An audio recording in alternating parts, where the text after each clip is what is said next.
And like, even when you couldn't do all the big stuff, that's when you started going, okay, well, jump back to the fundamentals. Like for me, for my chemo stint, it was pretty intense in terms of it was 3 days. Essentially, I'm at the hospital. Yeah.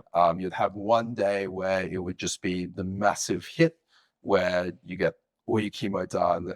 And then they need to turn around, you stay at a hotel for a night.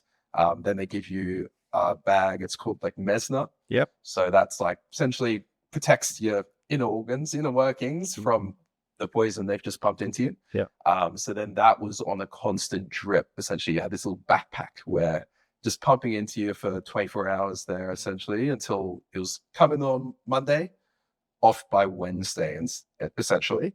And initially, it was, as I said, like you kind of just go back to that day by day. You just push into it. You just keep doing what you've been doing.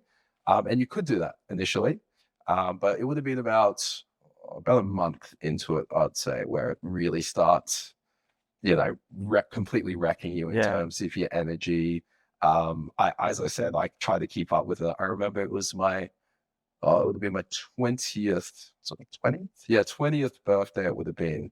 I had a Top Golf, and I remember because I was like, oh, I'll just go with my mates around. Yeah. It was a great time, really good. Also, having good mates where people that treated me differently at the time annoyed me. Yeah.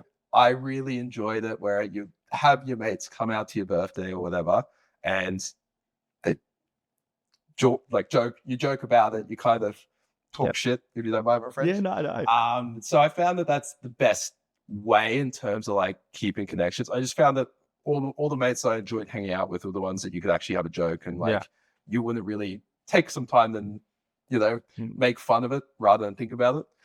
So I remember that Top Golf game. I was literally playing Top Golf with all my mates there and pulling chunks of hair from my head at the time, and you're kind of going like, oh, like this is real. This is real. You're like kind of having a laugh about it, but it did sort of like, oh. Yeah. You kind of go, oh, this is happening now, because it really was like that first 3 weeks, it was all right, and I really kept up with that routine. Yeah. And then that sort of month into it, it's kind of like everything at once. Yeah. And that's where it really kicked you up. So yeah, you'd wake up in the morning, you'd have like a nest of hair. My partner at the time, would wake up and literally you wake up in a bird's nest of just your hair. And you try hold on to it, but it's like, no, like it's just gone. get rid of it, essentially.